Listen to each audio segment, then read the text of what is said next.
김종대의 돈, 권력, 군사 시간입니다. 자, 그 주인공이죠. 이 디펜스 21 플러스의 김종대 편집장 모셨습니다. 안녕하세요. 예, 안녕하세요. 날씨 좋습니다. 왜 갑자기? 비가 안 오고 날씨 좋더라고. 뭘 새벽까지 비 왔는데. 아, 그랬어요? 그럼요. 그랬구나. 요즘 강금 생활하고 있다면서요? 그러니까 저도 잠깐 지금 풀려 나왔어요. 네. 예, 무슨 수능 출제위원으로 뭐 저기 차출된 것도 아니고 뭔 강금 생활을 하고 그래요? 요즘 하도 NLL 때문에 집중력이 안 생겨가지고 그 출판사에 원고를 늦게 넘기니까 출판사에서 아예 방을 하나 잡아가지고 간수를 한 명 딸려서 그러니까 제가 셀프 감옥 생활하다 지금 잠깐 빠져나왔어요. 오, 그래요? 예. 책 쓰고 계세요? 네. 어떤 내용인데요? 그러니까 우리나라 그 하도 NLL이 어떻고 서해가 어떻고 그래가지고 그 서해에서 한 5번의 교전이 일어났단 말입니다. 서해 교전사. 그렇죠. 그 내막 파헤치기. 그러니까 조금 제목을 과격하게 잡았는데 이건 몰매 맞을 것 같은데 그곳에 영웅은 없었다. 오. 그러니까 뭐 제가 보기에는 우리나라 서해에서 있었던 교전에서 무언가 그 교전이 벌어지는 그 특별한 이유가 있거든요. 근데 요거를 싹 가려버리고 지금은 그 영웅은 없는데 영웅 만들기를 하고 있다고. 홍보하고 계시네 지금. 예. 책 홍보. 그렇죠. 근데 별로 안 팔릴 것 같아. 그래요? 재밌게 썼는데. 그거 전문 서적이지 그게 대중 서적이겠어요. 그거. 스토리텔링으로 가니까. 그래요? 제 특징이 뭡니까? 아주 전문적이고 딱딱하고 어려운 얘기를 쉽게 전달하는 번역가잖아, 제가. 야, 이제 뭐 잡봉 모드까지 그냥. 제 직업은 번역가예요. 예. 그래요? 네. 그래 몇 분나 예상하세요? 그 출판사에서 그 호텔 방까지 잡아가지고 강금 생활을 시킨 건 뭐예요? 투자 가치가 있다는 거 아니야, 그죠? 호텔이에요, 모텔이에요? 확실히 합시다 우리. 호텔이에요. 호텔? 예. 오, 무궁화 2개짜리? 거기 3개? 거기 있으면 집에 가기 싫어요, 사실. 네. 그렇게 만들어놔야 내가 마감을 지킨다고 출판사에서 본 겁니다. 출판사 입장에서 본전 뽑는지 한번 지켜보도록 하죠. 네. 홍보는 여기까지만 합시다. 네. 자, 오늘 주제는 뭡니까? 지난 이제 6년간 이 보수 정권이 북한 위협을 과연 객관적으로 달아왔는가? 우리가 아니면 과장했는가? 28일 날 북한에 그 열병식이 있었죠. 정전협정. 그들은 이제 승전기념일이라고. 그렇죠. 예. 근데 오바마 미 대통령은 또 어제 또 6.25는 승리한 전쟁이라고 또 그러대. 그러니까 양쪽에 다 승전이래 어떻게? 솔직히 얘기하면 비긴 전쟁인데 서로 이겼다고 하고 원래 이 전쟁에 관해서는 말이죠. 거의 뭐 확실한 패전도 이겼다고 벅벅 우기고 영웅 만들고 이게 하나의 어떤 국가와 군대의 속성이거든요. 근데 민간인 입장에서는 전쟁은 모두 다 패전이에요. 얼마나 많은 무고한 생명을 앗아가고 재산을 전부 다 파괴시켜버리고 삶을 파괴시키는 게 전쟁 아닙니까? 그건 명언이네. 제가 한 가지 일화를 소개시켜 드릴게요. 민간인의 어떤 피해를 고려하는 것은 어떤 거 우리가 이제 국가가 이겨도 지는 전쟁을 할 필요는 없는 거 아닙니까? 그죠? 피해가 많으면 설령 이긴들 뭐 하겠어요? 그렇죠. 그런데 이제 냉전식 우리 군사 그 어떤 이데올로기랄까 뭐는 하는 건 뭐냐면은 이 어쨌든 전쟁 승리라는 건 절대적 가치라고. 네. 그래서 피해가 있다고 그것이 두렵다고 질 수는 없는 거 아니냐. 이게 이제 어떤 그 냉전식 이데올로기인데 1962년에 쿠바 미사일 위기가 있고 나서 케네디가 아주 질려버렸어요. 핵전쟁이 일어나면은 적어도 북미 대륙의 3분의 1이 죽었단 말이에요. 이기고 지는 게 무슨 의미가 있어요? 거기서. 그래가지고 이 문제로 군부와 대립했다고. 그래서 그 전략 폭격 사령부죠. 그 공군에 있는 사령부를 방문했는데 그 사령관 토마스 파워 장군이 이렇게 얘기를 하는 겁니다. 케네디 대통령한테 핵전쟁이 일어났다고 쳐도 미국인이 2명 살아남고 소련인이 1명 살아남으면 미국이 이긴 겁니다. 이렇게 되니까 케네디가 거의 질려버렸죠. 그래서 난 니들하고는 말이 안 통한다. 그래서 그 63년 1월에 유엔 총회가 가지고 인류가 전쟁을 끝내지 못하면 전쟁이 인류를 끝낼 것이다. 올해 안으로 소련하고 핵무기 그 감축에 대한 협상을 시작하겠다. 핵전쟁이 일어나면 진짜 전쟁이 인류를 끝내는 거죠. 맞죠? 그런데도 거기서 이기는 전쟁을 기획하다 보면 어떻게 되냐 하면 어떤 중간 단계도 없이 제1격의 대량 폭격으로 그 중국과 소련의 대도시를 다 폭격해버려야 된다고. 이걸 신봉하는 거예요, 군부가. 예. 아주 질려버렸어요. 그래서 올해부터 이제 소련하고 핵무기 감축을 협상하겠다. 그러다가 9월, 10월이 돼서는 아예 핵무기를 감축하겠다고 선언해 버렸어요, 케네디가. 네.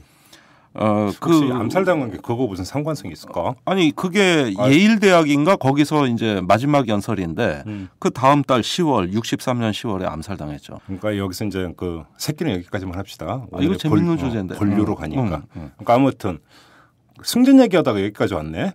그죠? 자, 북한이 열병식을 했어요. 네. 그죠? 예. 근데 여기서 무슨 신무기가 나왔다고? 신무기가 나왔다고 지금 난리인데 네. 뭐 그게 뭐냐면 올해 북한의 열병식의 양상을 보면은 과거에는 이렇게 어떤 규모를 뭔가 위용을 자랑하는 시기였다면 예. 올해는 규모 자체는 작아졌지만은 거기에 등장하는 어떤 그 다양화된 현대 무기들 네. 예, 이런 걸 통해 가지고 무언가 어떤 그 서방 측 특히 또 우리한테 어떤 그 메시지를 주는데 주력했다. 네. 그러다 보니까 과거에 비해서 열병식 양상이 좀 다르다. 예. 그게 뭐냐? 그건 뭐냐면은 우선은 그 전략 핵미사일 그걸로부터 어떤 그 재래식 핵 그 배낭, 예. 이게 핵 배낭이라 그럽니다. 이런 그 핵의 배낭을 차고 있는 어떤 그 특수부대가 등장을 하는가 하면은 또 이제껏 우리가 막연하게 알고 있었던 그 북한의 폭풍 전차 이건 뭐 전차에서 미사일이 발사돼요. 오, 그래요? 네. 지대공 지대지가 다 발사돼. 오. 우리 한국군의 전차 개념하고는 달라요. 예, 뭐 이런 거. 또 미사일이 또 마찬가지로 발사되는 장갑차. 예. 예.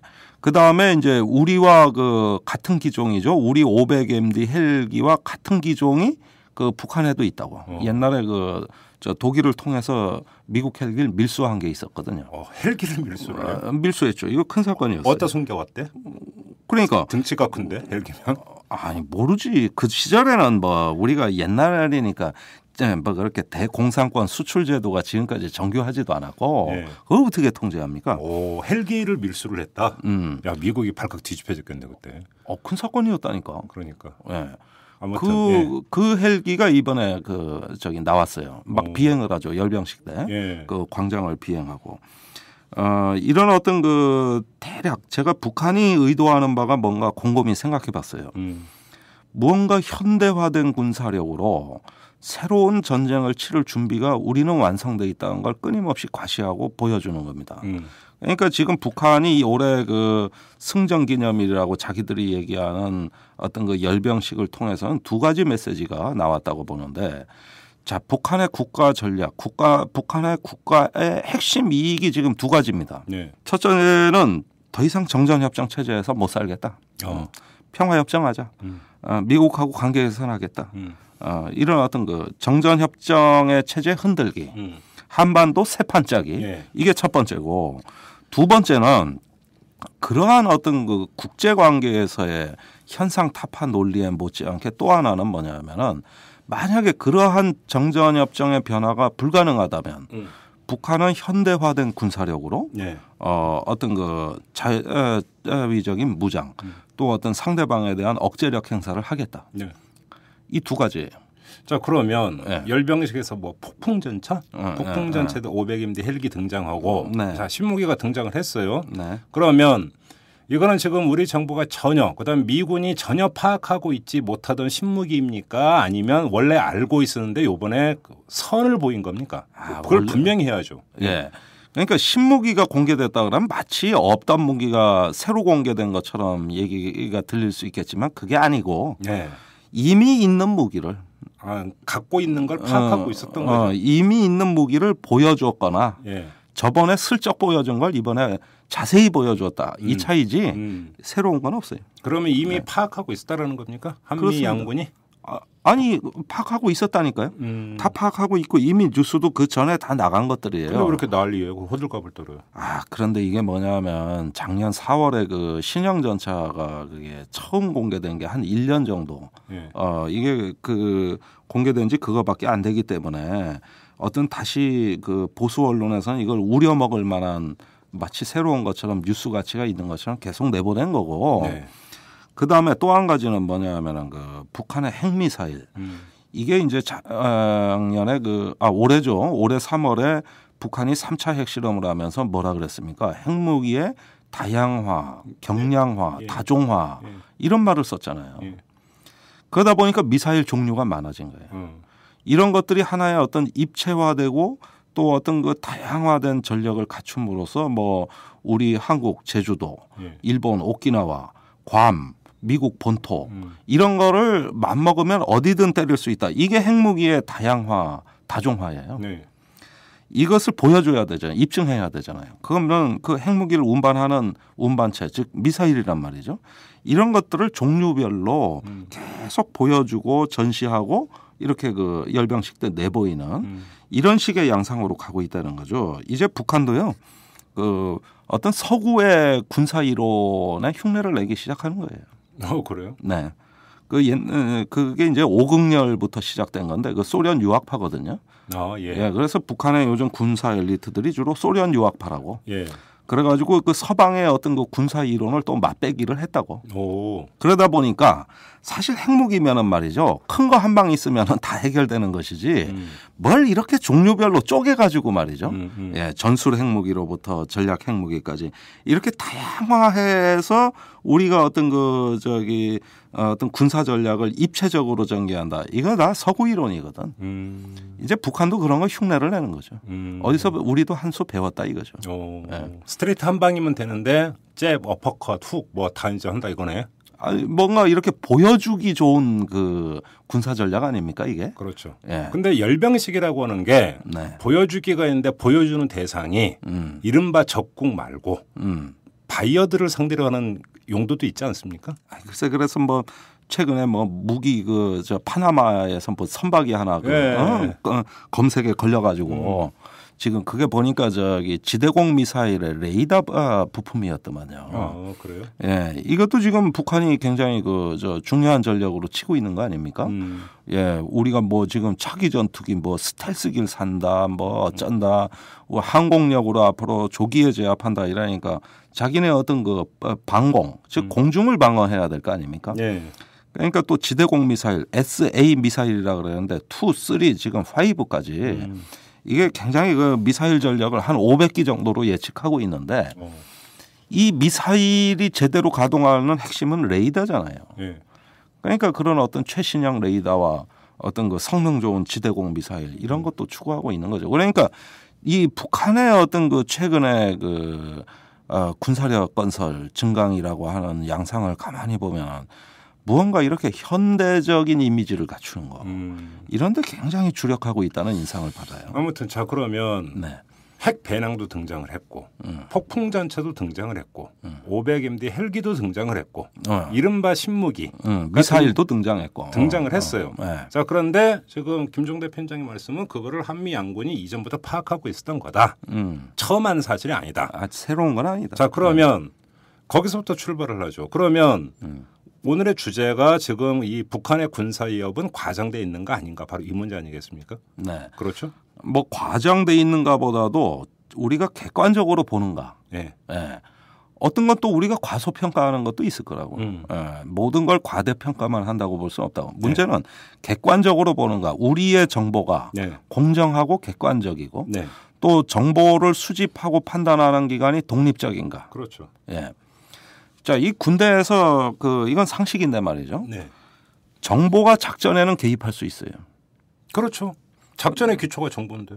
그런데 작전은 정보에 개입해서는 안 돼요. 그렇죠. 그럼 정보가 왜곡되니까. 왜곡되니까. 그렇죠. 이 정보와 작전의 관계는 쌍방향 소통 관계가 아니라 일방향 소통 관계란 말입니다. 그렇죠. 우선 정보가 이게 객관적이고 공정하고 독립적이어야 돼요. 이게 깨지면은 작전의 입맛에 맞는 왜곡된 정보가 되는데 당연하죠. 그게 바로 럼스펠드의 어떤 대표적인 실패의 핵심이라고. 이라크 전쟁을 자기 맘대로 주물렀잖아요. 하긴 근데 그 정보가 왜곡된 건지 조작된 건지 잘못 파악된 건지 모르지만 이라크에 대량 살상 무기가 있다라는 정보. 그거는 알면서 모른 척한 거 아닌가? 아니, 자기가 보고 싶은 것만 본 거예요. 그렇지. 예. 그래가지고 럼스펠드의 오류라는 건 뭐냐면은 어떤 정보를 정치적 의도 또 전쟁 의지에 맞게 취사 선택을 했다는 거죠. 그렇죠. 예. 그렇죠. 사실은 9.11 테러도 그래서 일어난 거예요. 그렇죠. 자, 이렇듯이 정보가 권력이나 어떤 힘센 기득권에 봉사하기 시작하면 정보가 작전의 신여가 되기 시작하면 국가가 큰일 납니다. 그렇죠. 예, 큰일 나요. 예. 그런데 지난 보수 정권 5년간에 실제로 그랬어요. 그랬다고요? 예. 예를 한번 들어주십시오. 자, 우리가 이제 군사 정보를 수집하는 데는 합참입니다. 예. 정보본부 이런 데가 있고 또 북한의 어떤 공개된 일반 정보를 주로 다루는 데는 통일부예요. 예. 그다음에 이제 국가정보원이 또 정보를 서포트하고 지원을 해요. 그렇죠. 그다음에 외교부는 또 국제정세 외교 정보를 전문으로 생산해요. 이렇게 정보라는 것들이 각 출처가 다 다릅니다. 그런데 예. 미국 같은 경우에는 이런 것 출처가 다른 정보를 종합하는 이걸 6개의 모듈로 평가를 해가지고 종합하는 시스템이 있어요. 그런데 우리나라는 그게 없어요. 정보를 수집은 열심히 해. 취합해서 신빙성 다 매기고 그래서 이제 종합판이 나오는 거구나. 예, 그렇죠. 그러니까 종합 정보가 나오는 건데 한국의 정보기관은 뭐냐 하면은 각자 정보만 내. 그러면은 그 대통령이나 국방장관이나 누구건 자기가 보고 싶은 것만 보면 돼. 그렇죠. 그러니까 이것이 종합되는 시스템이 존재하지 않는 나라예요. 우리나라는. 그러면 북한을 봤을 때 군사적으로 저게 공격 징후 같은데 다른 정치나 어떤 그 경제 그밖에 어떤 사회적인 어떤 그 분위기는 전혀 공격할 의사가 있는 그런 국가가 아니거든. 그런데 이것을 종합해서 보면 북한의 의도가 이건 것 같다 하는 어떤 종합 판단이 나와요. 한국엔 요게 없다 이겁니다. 가만있어. 근데 그러니까, 청와대에 국정상황실이 있잖아요. 원래 그걸로 다 취합돼서. 지금 국정상황실은 없어요. 지금? 없어요. 예, 그다음에 그거를 정보관리실이라고 노무현 대통령 때는 NSC 사무처에서 했어요. 이것도 없앴어요. 그래요? 네. 청와대가 뭐가 있습니까? 각 부처를 모아가지고 하는 협의기구지. 이 정보를 관리하고 조정하고 감독하는 기능은 이명박 정부 때 싸그리 없앴다고. 그건 기본 중에 기본인데 그걸 왜 없앴을까? 노무현이 했기 때문에 안 하겠다는 거지. 그래서 박근혜 정부에 국가안보실이 새로 생긴 거 아닙니까? 예. 여기서 중장기적인 어떤 안보 정책도 수립하고 좀 더 강력한 조정 기능을 발휘해 보겠다. 이래가지고 이명박 대통령 하는 걸 보고 국가안보실을 새로 만든 거 아닙니까? 예, 거기에 김장수 실장이 가 있죠. 예, 기회주의자. 그런데 지금 우리가 봤을 때는 말이죠. 3, 4월 위기에 위기 관리하기 바빴다고. 아직까지 그 시스템이 없어요. 이 우리나라 이 한국의 정보의 문제는 뭐냐면은 종합 기능이 없어요. 그건 말이 안 되는 건데 사실은 진짜로. 예를 들어서 그러니까 그 갈래별로 정보가 가다 보면 정보 생산자의 또 아주 음험한 의도가 정보를 가장해서 그게 스며들 수도 있는 거고. 필터링이 당연히 돼야 되는 거지 정보라고 하는 게. 그렇죠. 예. 이건 저도 하는 얘기인데 왜 그걸 못해? 그래서 실패한 사례를 보자고요. 이명박 정부 5년간은 맨날 북한의 김정일 위원장이 오늘 사망하나 내일 사망하나 이것만 바라봤어요. 예. 그걸 국정원이 정보를 청와대에 제공했는데 그것도 정확한 정보도 아니었어요, 사실은. 뭐 보니까 그 뇌출혈로 쓰러졌는데 양치질까지 한다. 그건 진짜 문제 많았어요. 네. 그게 또 공개가 돼가지고. 공개가 됐죠. 예. 그러면 그게 그 발설자나 이게 다 나오는 건데. 그때 공개돼서 국정원에서 쫓겨난 사람이 누군지 아십니까? 누구예요? 이번에 국정원 회의 발췌록을 국회에 제공한 한기범 씨예요. 그래요? 네. 그러니까 그 사람은 그 보안 리커, 누설자. 그때도 누설하고 지금도 누설하고. 아니 정보를 어떻게 핸들링해야 되는지 그건 기자 입장에서도 취재원은 무조건 보호해야 되는 거 아닙니까? 네. 취재원 보호는 기자의 의무예요. 그런데 기자의 수준을 넘어서 국가의 내밀한 정보를 다 다루는 사람들이 정보 출처를 누가 봐도 알 수 있는 것을 그대로 공개를 하고 언론에 보도되게 만드는데 이건 말이 안 되는 거지 사실. 그러니까 보수 정권 때부터 국정원이 이상해지기 시작했다니까. 그건 기본도 안 되는 그렇게 누설하고 국가 1급 기밀 웬일인지 툭툭 공개하더라고. 네. 그러니까 이번에 대화로 공개한 거예요. 같은 인물들이 한 거예요. 그것도. 그러니까 한 번 사고 친 놈은 반드시 사고 쳐. 그러니까 조심해야 된다고. 또 사고 칠 거야 아마. 자, 그런데 문제는 그런 출처의 어떤 국가 기밀 이런 정보들이 말이죠. 그때 그게 언론에 보도되고 청와대의 의사결정에 영향을 준 건 뭐냐면 주로 그런 정보를 다룬 겁니다. 네. 예, 이명박 정부에서. 예. 그러나 다른 정보도 있었던 거 아니에요. 계속 북한 붕괴될 법한 이런 정보만 수집한 거 아닙니까? 그죠? 그럼 이렇게 따져보자고.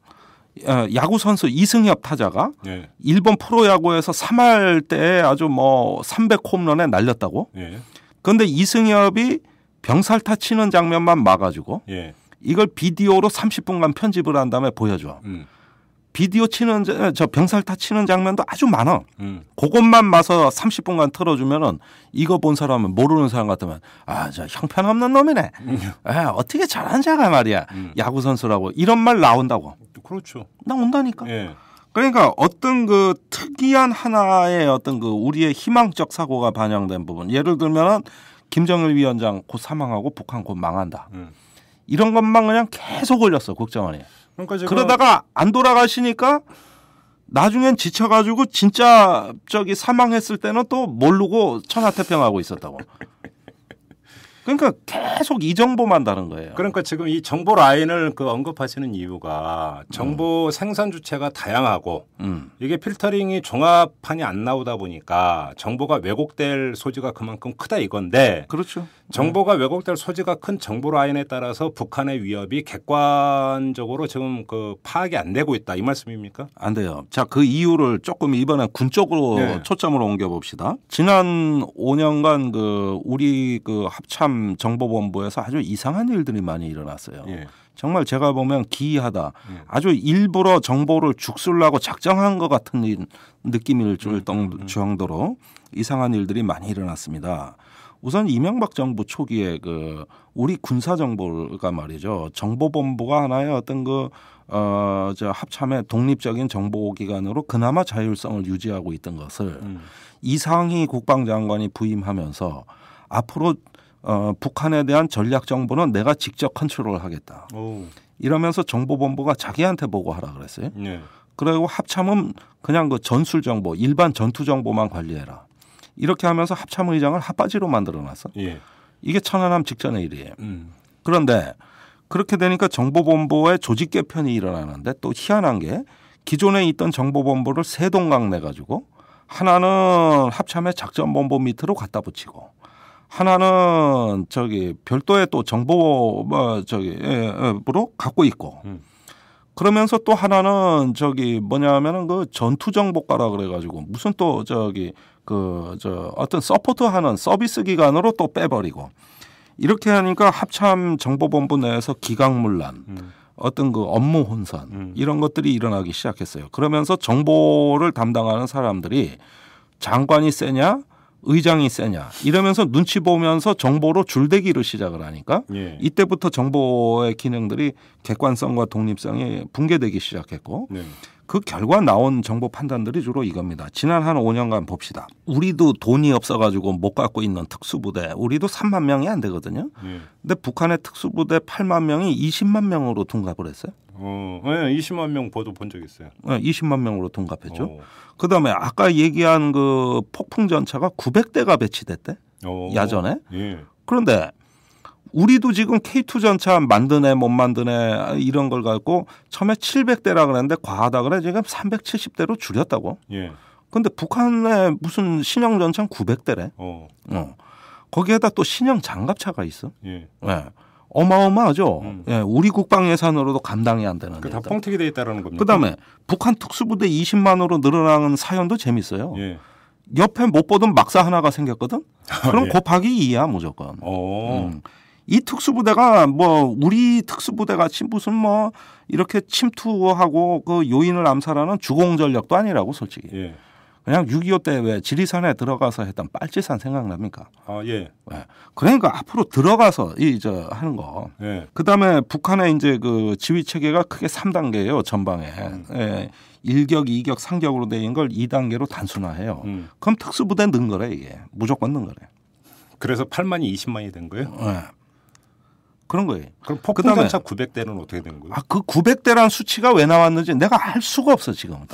그래요? 검증된 그걸 알 수가 없는 게 네. 거기에다가 이제 못 보던 중거리 무수단림 미사일 나왔다 그랬죠. 네. 그럼 이제 단준 장거리를 다 갖췄다는 얘기고 그다음에 저기 천안함 때 뭐요? 북한에 또 못 듣던 연어급 잠수정에 또 못 듣던 중어뢰, 요게 아주 그 기가 막힌 중어뢰가 장착돼 있다는 거 아닙니까? 설계도까지 공개했잖아요, 실물까지. 근데 우리 지금 저기 방산업체에서 그와 유사한 청상어, 홍상어, 어뢰를 개발하고 있는데 그 개발 실패해가지고 지금 난리 난 거 아시죠? 아, 개발 실패했어요? 그래서 저기 해군에 보급한 거 전량 회수했잖아. 나 그거 이미 배치된 줄 알고 있었었는데. 아, 그런데 성능이 안 나오니까 회수했다니까. 아, 배치됐다가? 그거 엄청나게 돈 많이 들여 8년 동안 개발했는데 우리도 안 되는 걸 북한은 어느 날 갑자기 쥐도 새도 모르게 했대. 예. 밀수한 거 아닐까 혹시?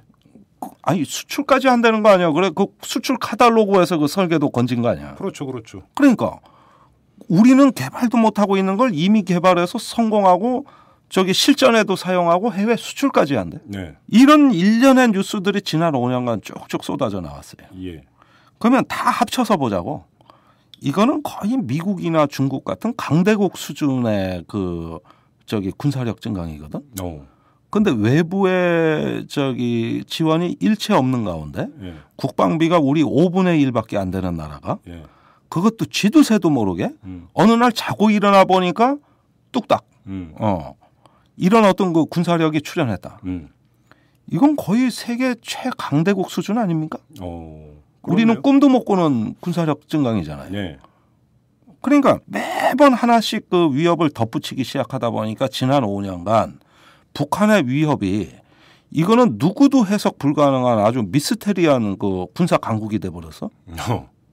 이게 어떻게 된 일이야? 그러니까 근데 이제 계산 근거가 영 엉터리다 이 말씀이죠. 그런데 그 정보가 작전에 입맞추는 보고가 다 이거였어요. 다 이런 거였어요. 자, 그 작전에 입맞춘다 이런 얘기인데 작전 말고도 육군 입장에서는 아파치 헬기를 갖고 싶어요. 그죠? 공군 입장에서는 스텔스기를 갖고 싶어요. 자, 그러려면 도입의 명분이 필요한 거 아니겠습니까? 그렇죠. 그러다 보면 이 북한의 전력을 의도적으로 과대평가하는 이런 경우도 있지 않겠습니까? 자, 그러니까 그게 보수 언론을 통해서 기사화될 때는 그 기사 하나가 몇 조 원짜리예요. 그러니까. 예. 한 가지 예를 들어보자고. 북한의 그 산 앞에 있던 장사정포가 산 뒤로 갔대. 네, 맞아요. 보도 봤어요. 그 사실 산 뒤로 간 거 별거 아니에요. 자, 산 뒤로 가면 그러면은 북한의 장사정포는 이 평사각이라 그래서 이 곡사포와 달리 쏘는 각도가 저기 낮다고. 그러니까 거의 저기 직선으로 쏜단 말입니다. 이렇게 하늘로 뽕 쏘는 곡사포가 아니고. 그러면 산 뒤로 배치해봤자 그건. 우린 좋아요. 우린 좋네. 산 뒤로 가. 우린 좋아. 산 뒤로 가라 그래. 그러니까 뭐라고 또 말을 바꾸냐면 아니 산 뒤로 갔는데 산 뒤에서 쏜다는 얘기가 아니고 굴을 뚫었대. 그래서 산 앞으로 이거를 뺀대. 그 굴이라는 게 건설하기도 힘들지만 말입니다. 다 북한포가 지하화되고 굴에 잡아넣고 이러면 어떻게 되는지 아십니까? 습도가 높아져가지고 포탄의 수명이 확 떨어져요. 그렇죠. 그래? 더 지하로 넣으라 그래. 더 굴 뚫으라 그래. 이게 노무현 정부 때까지 전혀 없던 말들이었거든. 그런데 그런 식으로 포를 관리하게 되면 그 포가 수명이 확 떨어지고 그 성능이 그런데 이 뉴스가 나갔어요. 그래서 뭐 도입한다고 하지 않았어요? 그래서? 나가니까 보라고. 우선 공군은 그러면 산 뒤로 가서 은밀하게 때려야 되니까 스텔스기가 필요하다. 이게 FX 사업의 명분이 됐습니다. 10조 원짜리죠. 물론 FX는 해야 돼요. 그렇지만 최고 명분을 이걸로 삼았어요. 그러니까 북한포의 30%가 그렇게 돼 있으니 이제는 산 뒤에서 하는 전쟁이다. 산 앞에 있는 포도 제대로 못 때리면서 벌써 다음 한 단계를 건너뛰었어요. 그러니까 육군이 가만히 있나? 자, 산 후면에 있는 거라 하더라도 육군의 포나 미사일로 잡을 수 있다 이거야. 황당한 거야. 어떻게 포나 미사일은 가면같이 오던 방향으로 되돌아오진 못하거든. 그 어떻게 후면에 있는 걸 때리냐. 엑스칼리버라고 새로 개발된 포탄이 있는데 이건 가다가 거의 직각으로 떨어진대. 포탄이 엑스칼리버예요? 그럼 포 이름은 아더왕인가? 아니 원래 포나 포탄 이름은 그렇게 이상하겠어요. 아니 포탄이 엑스칼리버면 그 포탄을 운용하는 주체는 아더왕이지. 아니 글쎄 뭐 그렇다고 치자니까. 아니 이러니까 예, 이제 군사 매니아 되실라 그러네. 아무튼 그러니까 육군의 그 유도탄 사령부와 포병 전력을 대폭 늘려서 이거를 직각으로 떨어지는 이걸 사야 된다 이거예요. 그러니까 쭉 날아가다가 딱 푹 떨어진다. 지점에서 직각으로 그냥 푹 떨어져. 그런 포가 있어요? 거의 직각이래. 알고 보니 직각이 아니라 또 70도라고 말은 바꾸는지만 하여간 거의. 그러면 뭐냐면은 이게 뭐냐면은 공군하고 육군이 싸움이 붙는 겁니다. 육군 입장은 이거예요. 저 북한의 비대칭 위협은 저 공군 전투기로 안 된다. 육군이 해야 된다. 한반도에 140일이 1년 중에 악천후다. 비가 오면 공군기가 못 뜨거나 떠봤자 못 쏜다. 그런데 육군 포병은 비가 와도 쏜다. 그러니까 우리가 해야 된다. 이거고 공군 얘기는 무슨 육군에 무슨 유도탄 무슨 신형폭탄 까불지 마라. 저기 그래봤자 육군이다. 이건 공군이 직접 가서 때려야 된다. 이런 얘기예요. 그러다 보니까 양쪽의 돈이 동시에 나가기 시작했어요. 그래서 FX 사업도 하지만 뭡니까? 육군의 유도탄 사령부. 교통정리가 안 되라 두 개가 다 동시에 추진되는 거예요? 두 개가 다. 그래서 심지어 김관진 장관은 육군의 유도탄 사령부 전력을 북한같이 우리도 입체적으로 그러니까 미사일 사정거리도 800km 늘렸잖아요. 미국하고 해서. 그거 다 육군이 그 미사일 살려고 한 거예요. 그래가지고 2조 5천억 예비비라도 빼서 전력 증강하겠다. 그러니까 이놈도 하나 저기 연 나눠 먹듯이 너도 하나 너도 하나. 이러니까 하는데 그러니까 그놈의 장사정포 산 뒤로 하나 간 것 때문에 나가는 돈이 얼마냐고. 그러게. 이거 다 돈덩어리예요. 참 종합 정리를 하면 북한의 군사 위협이라고 하는 것이 지금 언론에 보도되고 있는 것만 같고 뭐 우리 여보 언론에 보도되는 거 말고 뭘 알겠어요. 전혀 객관적인 정보가 아니다. 그러니까 정보가 작전 비유 맞추려고 한 검증되지 않은 정보가 검증되기도 전에 날 것으로 보수 언론에 뿌려지고 그 다음 순서에 무기도입 계획이 따라오는 이것이 바로 어떤 우리 군사 분야의 어떤 과대 성장, 과잉 성장의 어떤 그 메커니즘이라 이거죠. 그 국가 정보를 총 관리하고 핸들링 하는 데는 국가정보원 아닙니까? 아니 그건 아니에요. 저기 거기가 정보기관의 맏형인 건 맞는데. 국가 정보를 종합 판단하고 분석해서 이거를 나름대로 그 하나의 어떤 그 최종 판단을 내리는 거는 미국 같은 경우는 백악관, 우리 경우엔 청와대가 돼야 돼요. 국정원을 언급한 이유가 뭐냐면 군 정보기관은 이래서 군의 이해관계, 무기 도입 이런 것 때문에 그 정보를 왜곡시킬 여지가 있다고 치더라도. 뭐 포를 사들이고 포탄을 사들이는 게 국정원하고는 직접적인 상관이 없잖아요. 그러면 국정원 같은 경우는 조금은 좀 객관화해서 북한 정보를 파악할 수 있지 않느냐. 이걸 질문 드리려고 지금 말을 꺼낸 거거든요. 그런데 그 국정원조차도 종합 판단 기능을 하는 어떤 시스템은 존재하지 않습니다. 없습니까? 거기도 자기가 보고 싶은 것만 봅니다. 아니 종합 판단은 둘째 치고 원래는 맏형 역할을 해야 됩니다. 그러니까 그건 뭐냐면 정보 공동체라는 개념인데 예를 들어서 미국의 정보기관이 14개가 있어요. 그런데 어떤 그 쟁점이 되는 사안이 있다고 그러면은 그 의제를 가지고 14개 정보기관이 다 모여 이 중에서 아주 중요한 판단은 그 정보기관의 70%가 찬성을 해야 돼요. 그렇죠. 이래야 우리는 이 판단이 이제 국가 정책이라고 공식 정보다 이렇게 보고 입을 맞추고 다 통일이 됩니다. 이렇게 어떤 그 토의를 하는 데 비해서 우리 정보기관은 국정원이 뭐 이걸 다 알아서 하는 것도 아니고 무슨 정보 공동체라는 게 조성이 된 게 아니에요. 다 칸막이에요. 그러니까 그러면 아니 국정원은 1차장, 2차장, 3차장이 있는데 그 세 개의 파트 가운데 하나의 파트가 대북 파트 아닙니까? 근데 대북 파트라고 하는 게 꼭 간첩 잡는 것만 역할이 아니잖아요. 근데 간첩만 잡으려고 북한에 대한 정보 파악 이런 것도 당연히 해야 되는 거 아닙니까? 당연히 해야죠. 그걸 제대로 안 하고 있는 겁니까 그러면? 무능하기 짝이 없어요. 어떻게 제가 보기에는 아주 무능하기 짝이 없는 조직이에요. 단언하는 근거가 있어요? 아니 지금까지 한 것만 봐도 그래요. 조 단위 돈을 수십 년간 썼어요. 그렇죠.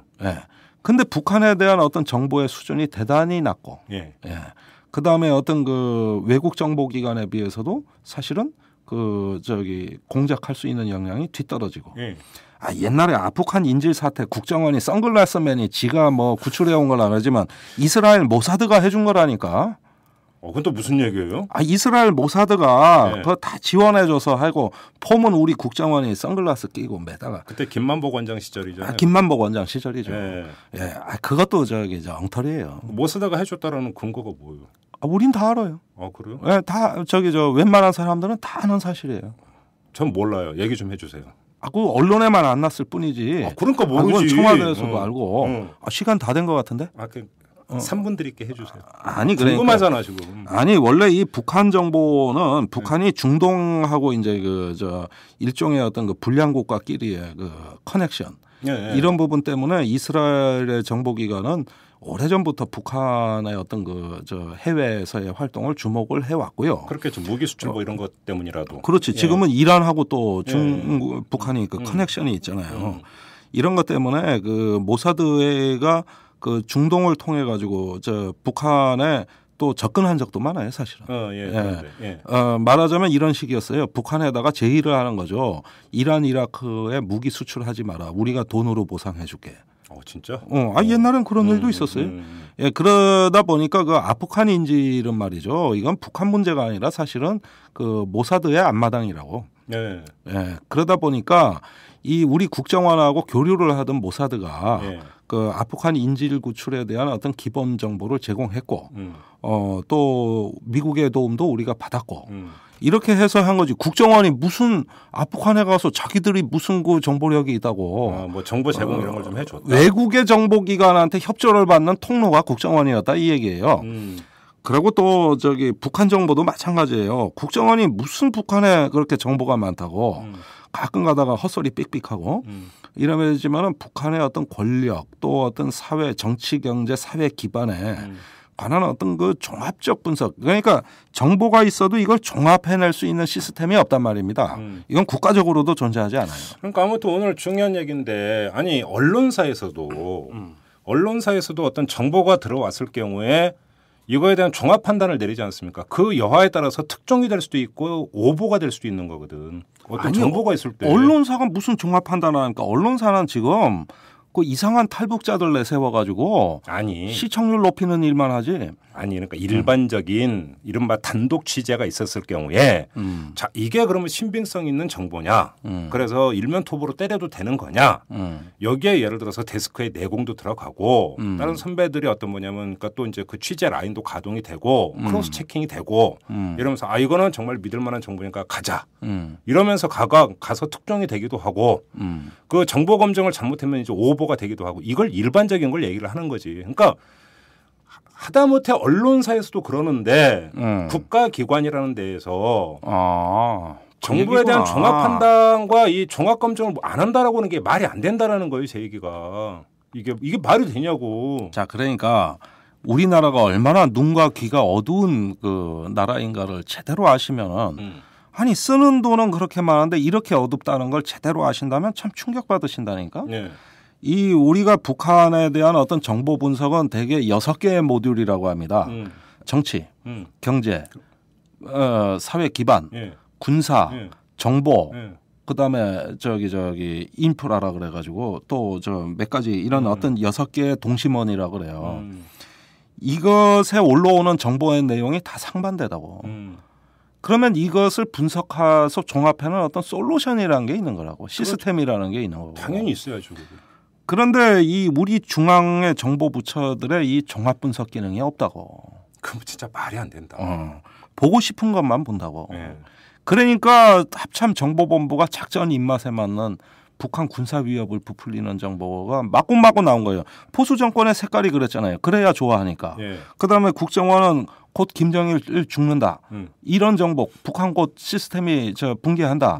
이런 정보만 계속 올리는 거예요. 그리고 이제 보수 언론은 그것이 자기들이 입맛에 맞으니까 검증 안 하고 그냥 이제 받아 쓰는 거고. 그래서 보수 언론과 우리 정보기관이 예측한 북한 정세는 항상 틀려요. 아예 안 맞아요. 속지 마세요 돼요. 언제 맞았습니까? 이게 북한 망한다고 얘기한 게 YS 때부터입니다. 그럼 가장 정통한 어떤 정보의 집적지는 디펜스 21 플러스입니까? 아니 뭐 우리 잡지를 정기 구독하시면 조금 나요. 네. 어떻게 시작과 끝이 다 홍보야 어떻게? 오늘 책장사만 했네. 그러게. 예. 아유 내가 오랜만에 뭐 출연료도 못 받는데 그래도 본전 뽑고 가네. 주잖아. 적어서 그렇지. 그거 잊어버릴 만할 땐 들었는데 요즘은 그 얘기는 그만합시다. 사장 나오라 그래 사장. 아무튼 지금 이 북한의 군사 위협이 진짜 객관적인 현실이냐. 이제 거기서 이제 정보 이야기가 갔는데 좀 충격적인 게 이 그 각 파트에서 올라오는 정보를 종합 분석 판단 내리는 시스템이 가동이 안 되고 있다라고 하는 것은 정말 좀 이건 충격적입니다. 이건 정보를 정치에 악용하려는 사심이 있는 한 그 시스템은 오히려 더 안 만드는 경향이 있어요. 예. 럼스펠드가 그랬어요. 좀 문제가 좀 있습니다. 알겠습니다. 자, 오늘 이야기 여기서 마무리하겠습니다. 예, 감사합니다. 책 빨리 탈구하세요. 네, 고맙습니다.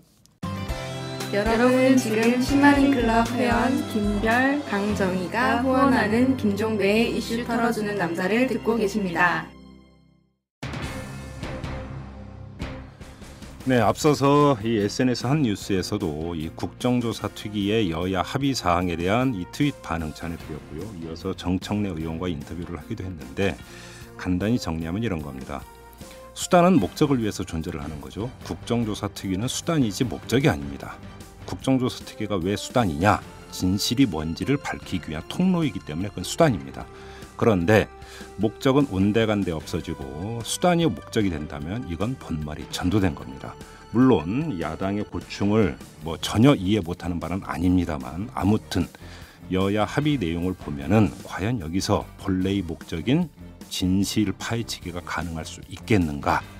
여기에 심각한 회의가 들기 때문에 드리는 말씀입니다. 자, 오늘 여기서 마무리하도록 하겠습니다. 지금까지 이탈남 김종배였습니다.